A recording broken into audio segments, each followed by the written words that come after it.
Muy buenos días, amigas y amigos de toda la República Bolivariana de Venezuela, América Latina y el mundo. Muchísimas gracias por acompañarnos. Hoy es día martes 15 de enero del año 2008, primera quincena de este año. Buenos días, señor coordinador, señor David, señor Cejas, señores camarógrafos, señores asistentes, señores del sonido, señores de la producción, señor director, señor jardinero, señores de la directiva. Y ustedes que nos reciben en sus hogares, muchísimas gracias por hacerlo. Nuestro primer invitado del día de hoy, o nuestro invitado del día de hoy, porque el segundo canceló la invitación ya tarde noche, de anoche, hasta la noche de ayer. Se trata del embajador de la República de Cuba, Germán Sánchez Sotero, a quien damos la más cordial bienvenida. Buenos días. Muchísimas gracias, Ernesto, por invitarme al programa. Muy buenos días. Estuvo abriendo aquí el canal, tempranito llegó. Espero no cerrarlo. No, está pegado. Usted no se llama Enrique Mendoza, ¿no? No, bueno. Jamás en la vida. Bueno, el embajador Sánchez Sotero viene de protagonizar uno de los episodios más emotivos de los últimos tiempos con los que comenzó este año de gracia, 2008, y ha sido la operación bautizada Milagro también. En un momento se llamó la operación Emmanuel, pero en aquellas selvas de Colombia, la operación de recepción y entrega de Clara Rojas y Consuelo González de Perdomo, en aquellas palabras que se cruzaron, pues se les ocurrió la idea de llamarla Milagro, porque un milagro fue lo que hizo posible ese momento tan emotivo en el que vimos al embajador acompañando al señor ministro ahora, ministro del Poder Popular para Relaciones Interiores y Justicia, Ramón Rodríguez Chacín, así como al jefe de la delegación de la Cruz Roja venezolana, del Comité Internacional de la Cruz Roja acá en Venezuela, y la senadora Piedad Córdoba en esta actividad histórica en la que se abrió una ventanita para la paz en Colombia. Quisiéramos intercambiar con él cómo fue esa experiencia, recordar con las imágenes y hablar de un evento político que interesa a América Latina y a Cuba en particular, y es que este domingo hay elecciones. Correcto. En su país, así que hablaremos de ese tema a lo largo de este programa. José Javier Morales es director general de la ONIDEX. Lamentablemente anoche, como les decía, canceló la invitación debido a un compromiso súbito que lo tiene fuera de la ciudad de Caracas. En otra ocasión estará acá con nosotros. Quería comentarles, pues,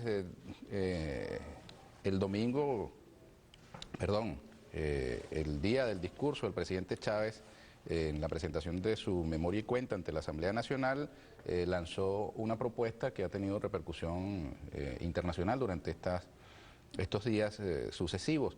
Esta propuesta de darle reconocimiento al estatus de beligerancia a las Fuerzas Armadas Revolucionarias de Colombia y al Ejército de Liberación Nacional, pues ha generado todo un revuelo. Ha pedido el presidente sacar a las FARC y al ELN de la lista de terroristas que algunos países puedan tener. Ha habido respuesta, por supuesto, del gobierno de los Estados Unidos de América, de la Unión Europea, en el sentido de que esa clasificación se mantendrá en los países respectivos, los que forman parte de la Unión Europea y los Estados Unidos. No sabemos qué otros países, no tenemos el dato que otros países en América Latina puedan tener este tipo de listas. No tenemos conocimiento de la existencia de esas listas en países de América Latina, sino en los Estados Unidos y la Unión Europea y Canadá. Pero fíjense que ayer hubo declaraciones del presidente Álvaro Uribe. Tanto Uribe como Chávez participaron de la toma de posesión del presidente de Guatemala, Álvaro Colom, y hubo un pronunciamiento del presidente Uribe que, más allá de las etiquetas de si merecen o no merecen los grupos insurgentes colombianos ese calificativo, podría también ofrecer una pequeña luz en la dirección de lograr el objetivo final de cualquier gesto, y en esa dirección, y es la búsqueda de una negociación, de una salida negociada, de una conversación, un diálogo entre los factores del conflicto armado colombiano. El diario El Tiempo de Colombia, que tiene un carácter, por supuesto, semioficial en ese país, es de la familia Santos, y Santos son, no Santos porque estén en el Santoral, sino por el apellido que llevan, el vicepresidente de Colombia y el ministro de la Defensa.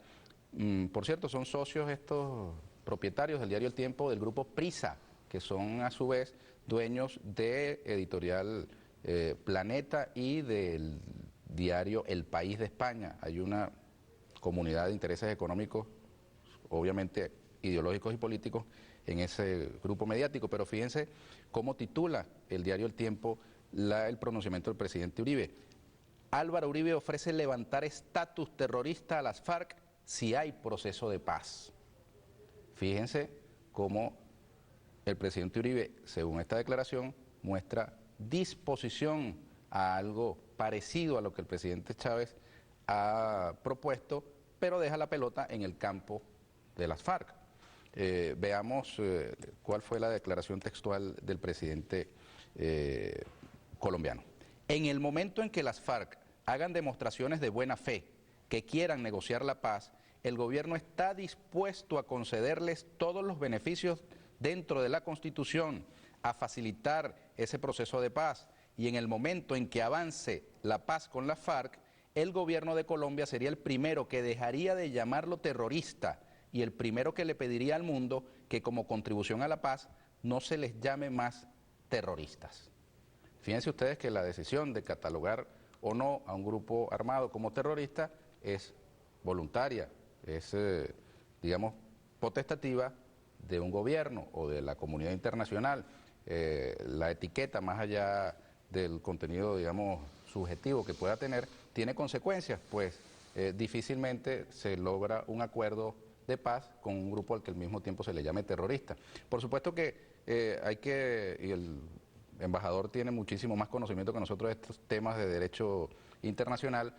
Podría uno enfrascarse en la discusión de qué es primero, el huevo o la gallina, qué debe ocurrir primero, la renuncia de la FARC a la práctica del secuestro, a la toma de rehenes que está proscrita por el derecho internacional humanitario, o si la calificación de terrorista debe ser retirada primero y el reconocimiento del estatus de beligerancia debe ocurrir primero para que esta política del secuestro y la toma de rehenes sea dejada a un lado. Probablemente la salida, y esto es una opinión muy humilde, esté en la simultaneidad de ambas cosas. Probablemente cada uno de los actores en conflicto, si tienen voluntad política para llevar adelante una negociación, pueden hacer las cosas simultáneamente, de modo tal que no se pierda la posibilidad del logro de un acuerdo humanitario por la terquedad de uno u otro en mantener inamovibles en el marco de esta confrontación.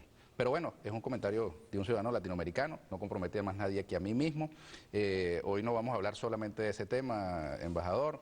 El gobierno de Cuba ha tenido una actitud muy discreta, por cierto, durante muchísimos años en favor de la paz en Colombia. En su territorio se desarrollan incluso conversaciones de paz entre el Ejército de Liberación Nacional de Colombia y el gobierno colombiano.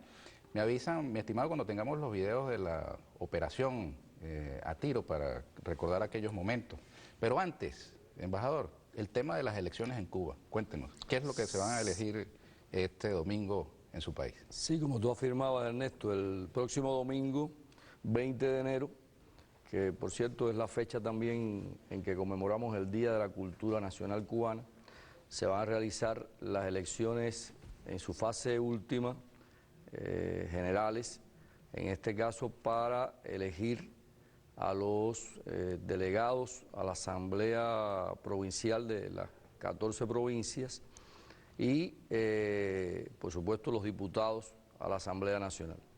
614 diputados han sido nominados en esta nueva etapa, en este nuevo periodo de nuestra Asamblea Nacional, que durará como los anteriores 5 años, a los fines de constituir, una vez que sean elegidos por la vía del voto secreto directo de los electores, el domingo, posteriormente se constituiría la Asamblea Nacional en el mes de marzo, para ya como órgano supremo del Estado cubano, pues adopte las decisiones últimas del proceso electoral, que consiste en elegir al presidente de la Asamblea, al vicepresidente, al secretario y, por supuesto, al presidente del Consejo de Estado y del Consejo de Ministros, al primer vicepresidente del Consejo de Estado, a 5 vicepresidentes del Consejo de Estado y a los otros 20 y tantos, 23 miembros que constituyen esta instancia superior de la Asamblea Nacional. Esta es la fase última, te explicaba, porque las elecciones generales en Cuba, este es un proceso de elecciones generales, cada 2 años y medio hay elecciones parciales a nivel de los municipios, de las asambleas municipales, pero cada 5 años se producen estas elecciones a nivel de las asambleas de los municipios y en una secuencia de un mes y medio, 2 meses después, 3 meses, se hacen las asambleas ya provinciales y nacionales. Ahora, el proceso es un proceso complejo, es un proceso muy original, que tiene como punto de partida el hecho de que son los electores los que eligen y postulan a sus representantes. En una primera fase, las elecciones que ya se hicieron para las asambleas municipales, son los ciudadanos reunidos en los distintos barrios, en grupos de 250 electores que van conformando las distintas circunscripciones, los que proponen de una manera abierta, como suele ser en el demos griego, y como ocurre probablemente en algunos sitios para otro tipo de decisiones, en este caso de manera formal. El sistema nuestro constitucional establece que son los ciudadanos directamente los que proponen en esas asambleas a los ciudadanos que ellos consideran reúnen los méritos, la capacidad, la experiencia, las condiciones éticas para que los represente como un posible candidato al delegado de la circunscripción. Una vez que se selecciona, que siempre tiene que ser más de 2 y hasta 8 candidatos, se hacen ya las presentaciones a los distintos ciudadanos de otras zonas y se va a la elección de esos delegados de la Asamblea Municipal. O sea, la instancia de poder fundamental a nivel de base que tiene el sistema constitucional cubano, es decir, el Estado cubano, es la Asamblea Municipal. Y ellos todos son elegidos de esa manera. Primero se proponen, repito, por los ciudadanos y después entonces se pasa a la elección un domingo que se establece a nivel nacional y van los ciudadanos entonces a votar por los candidatos que ellos mismos propusieron, a seleccionar al mejor, sobre la base de que se conoce a través de biografías que se ponen en los distintos sitios, contactos que se tiene por parte de él con la población o de ellos, porque son varios candidatos, y entonces ese día, un domingo, cuidando las urnas a los niños, o sea, no hay militares, no hay ningún tipo de control de seguridad de esa naturaleza, porque el pueblo tiene ya una cultura democrática, una cultura de participación electoral, y los niños de esa manera también se educan en ello. Son los niños los que protegen esas urnas, van y la gente y vota. Sale el mejor de la circunscripción. Si no saliera en esa primera vuelta, habría el domingo siguiente una segunda vuelta, porque el requisito indispensable es sacar más del 50% de los votos. Participa más del 95% de los electores, el voto es voluntario, absolutamente voluntario, repito, y directo y secreto.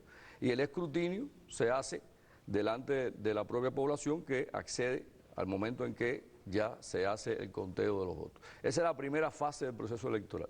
Después se constituyen las asambleas municipales.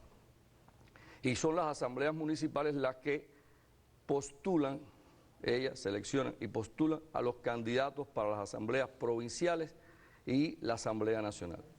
Sobre bases también sumamente interesantes. O sea, por ley, por constitución y por ley electoral, tienen que ser los candidatos a la Asamblea Nacional y a las asambleas provinciales, tienen que ser seleccionados hasta un 50%, en este caso, por ejemplo, más de un 45%, tienen que ser elegidos de entre los propios delegados que el pueblo postuló y seleccionó en las bases, obligatoriamente.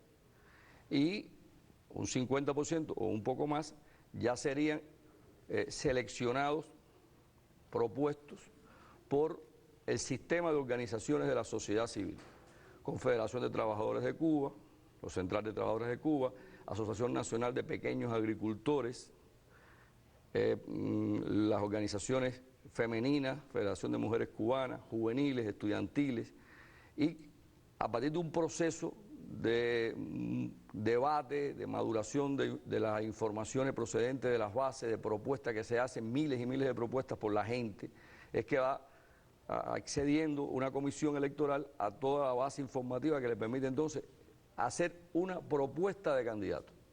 Pero ¿quiénes son los que finalmente deciden esos candidatos? Los propios que fueron elegidos por el pueblo, o sea, los delegados del Poder Popular elegidos desde abajo en las asambleas municipales son los que proponen a sus candidatos para la asamblea provincial, el nivel inmediato, y la asamblea nacional. De manera tal que la raíz y toda la metodología de este proceso tiene que ver directamente con la soberanía popular, o sea, es el pueblo el que selecciona y postula a sus candidatos para todas las instancias, para todos los niveles del sistema estatal de poder. Embajador, esta elección tiene una gran expectativa internacional porque de todo ese complejo proceso puede resultar o no electo el presidente Fidel Castro para un nuevo periodo constitucional como jefe del Estado cubano. O puede ser más bien electo Raúl Castro, el actual presidente en funciones, o alguna figura más. ¿Qué nos dice usted sobre eso? Sí, en esta ocasión es muy interesante, el 63% de los diputados de este periodo, que va a culminar pronto, de 5 años, será renovado. O sea, las asambleas municipales, en estos procedimientos que ya explicaba, postularon a un 63% de nuevas propuestas para diputados nacionales. Por cierto, la inmensa mayoría ya son personas nacidas después del triunfo de la revolución. La revolución, como se sabe, pronto, el año próximo, cumplirá 50 años, 1 de enero de 1959 fue que triunfó, y más del 70% son personas menores de 50 años. Y el 83% exactamente son personas por debajo de los 59 años.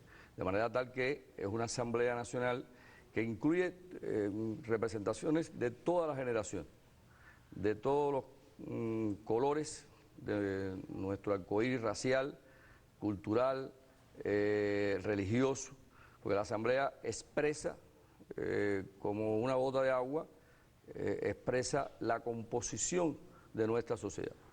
Eso ocurre no porque nadie lo haga matemáticamente o en una computadora, sino porque en la medida en que el proceso viene desde abajo, después el resultado final es ese. O sea que se presenta la Asamblea Nacional como una expresión del arco iris de colores de la sociedad cubana desde el punto de vista ideológico, desde el punto de vista de los sectores sociales. Ahí hay campesinos, hay estudiantes, hay profesionales, hay científicos, hay gente, por supuesto, de los sectores laborales más disímiles, militares que también tienen derecho a ser miembros de la Asamblea Nacional, porque es el órgano supremo de poder y los militares tienen derecho en nuestro país, como es lógico, a pertenecer a esa instancia de poder. La Asamblea Nacional, además, yo te respondo esa pregunta, pero me parece que tú la lanzaste muy rápido, porque esa es la noticia. Así es. Para mucha gente. Pero yo creo que es muy importante, Ernesto, aprovechar también esta circunstancia para que se conozca en qué consiste el proceso electoral cubano, que ha sido uno de los más ocultados, eclipsados, manipulados, tergiversados desde siempre por nuestros ilustres vecinos en el Mar Caribe, a 90 millas que tenemos al norte, porque lógicamente es un sistema electoral donde, por ejemplo, una noticia importante, el Partido Comunista, que es el único que tenemos en nuestra tradición martiana, no nos lo enseñó nadie, sino nuestra propia historia, porque expresa la unidad de la nación. Ese partido, el único que tenemos, no participa en las elecciones. Hagamos un acuerdo humanitario. Vamos. La pregunta sobre Fidel y Raúl y quién va a ser el presidente de Cuba, titular de ese cargo en los próximos años, la dejamos para más adelante. De acuerdo. Pero usted dice que el Partido Comunista no postula, pero de hecho en Cuba hay una especie de fusión entre el Estado y el partido, ¿cierto? En todo lo tradición ortodoxa del marxismo-leninismo. Bueno, es que nosotros no nos sentimos ortodoxos en el sentido, quizás que tú lo estás empleando, sino que nos sentimos como buenos marxistas, también, por supuesto, intrínsecamente creadores de ideas, porque además la Revolución Cubana, desde que se asaltó el cuartel Moncada y se escogió un camino determinado para acceder al poder por la vía revolucionaria armada, a través de una guerra culta, en la tradición, otra vez repito a Martín, el término de él, la guerra culta, siempre buscó tener luz propia, creatividad. En ese sentido fuimos mariateaguistas, en ese sentido fuimos martianos, fuimos bolivarianos, o sea, creadores de respuestas nuevas para realidades y circunstancias nuevas.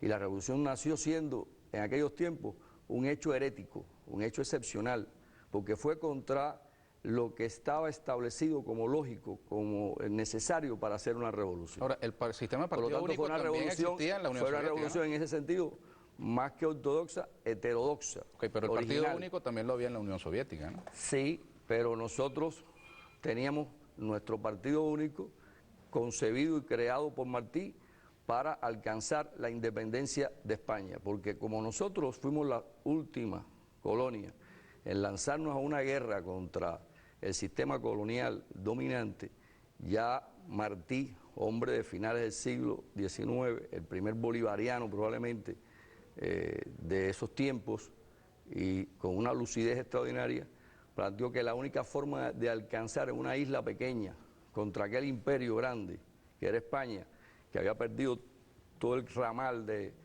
sus colonias, y contra un imperio naciente, sobrepoderoso, que eran los Estados Unidos, que el objetivo, por lo tanto, tenía que ser conquistar la independencia, por un lado, de la metrópoli colonial, e impedir a tiempo que cayera sobre nuestras tierras y el resto de la América Latina y el Caribe el nuevo imperio naciente poderoso de los Estados Unidos. Y de ahí entonces él concibió que era imprescindible la unidad nacional en torno a un solo partido, el Partido Revolucionario Cubano.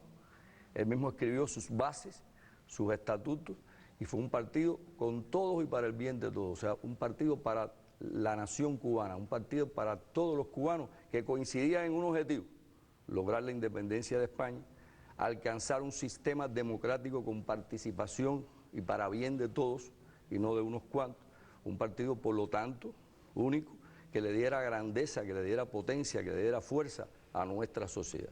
Y por eso decimos nosotros que en el caso de Cuba lo que nosotros hemos hecho es ir a nuestras raíces históricas, ir al pensamiento del más grande de los cubanos de todos los tiempos, que se llama José Martí. El sistema de gobierno que se da en los cubanos es asunto de los cubanos, así como el sistema de gobierno que se da en los venezolanos es asunto de los venezolanos, y los estadounidenses, los rusos, los chinos, los indios, ¿no? Ahora, para quienes observamos ese proceso a esta distancia, nos resulta curioso porque vivimos en Venezuela en particular en un sistema multipartidista. Hasta hace muy poco era bipartidista, ¿no? Con el dominio predominante de dos partidos, pero en general ha habido multiplicidad de partidos políticos. Entonces, la existencia de un solo partido en un país es vista por los venezolanos como algo, por llamarlo de alguna manera, peculiar, entre otras cosas porque uno se pregunta cómo participan, dónde se agrupan, tienen derecho a participar las personas que no estén de acuerdo, por ejemplo, con ese sistema político, con las directrices del Partido Comunista. Exactamente así. Además, la democracia la inventaron, creo, los griegos, y en esa etapa no había partido, recordemos. De manera tal que Había esclavos. había esclavos y había en la sociedad ateniense una cultura de la democracia, excluyendo a los esclavos, porque era aquel momento de la historia, pero sumamente interesante, donde no solamente se atendía a las elecciones, que debían ser directas, y que se seleccionaban precisamente a la gente a través del demo, el debate público, del colectivo, sino también tenían un sentido de la democracia desde el punto de vista ético, desde el punto de vista de la cultura. O sea, es muy interesante ir también en algún momento a beber en aquellas fuentes, teniendo en cuenta, por supuesto, que era una democracia para un grupo reducido de ciudadanos. Pero en fin, lo cierto es que en el caso nuestro, el partido, te decía antes, por ley no puede participar. ¿Por qué? Porque la democracia parte directamente de los sujetos que la encarnan, que son los ciudadanos. Y nosotros tenemos un sistema de participación que va más allá de lo electoral. Lo electoral es un instrumento de la democracia, pero no es un fin en sí mismo. ¿Pueden personas que no pertenezcan al Partido Comunista postularse y ser elegidas? Por supuesto, las hay de hecho,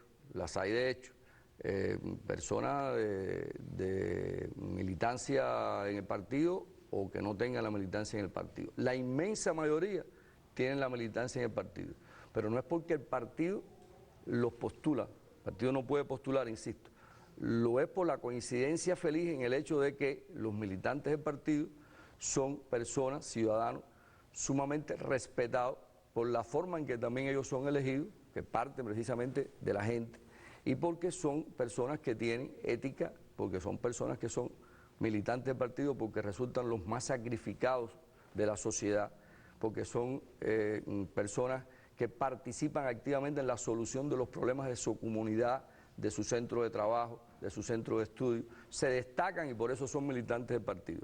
Y ahí la feliz coincidencia de que muchas veces esos propios ciudadanos, cuando se reúnen, dicen: Ernesto Villegas, no es que sepan todos ellos que es militante del partido, tal vez lo sepan, tal vez no, pero sí aprecian tus cualidades. Y por esas mismas cualidades es que tú eres militante del partido en el centro laboral donde trabajas. Y la casualidad ahí está dada no por una circunstancia, digamos, fortuita, sino por una causalidad. Tú eres el mismo sujeto lleno de tus cualidades, que por ellas te seleccionan militante del partido y por ellas te pueden seleccionar tal vez delegado del Poder Popular desde las bases y después llegar a ser diputado a nivel nacional. ¿Nadie ha propuesto la legalización de partidos políticos distintos al Partido Comunista en Cuba? Se puede, por la vía de la Constitución, hay una metodología, pero no se han cumplido los requisitos por los ciudadanos para poder organizarse de esa manera.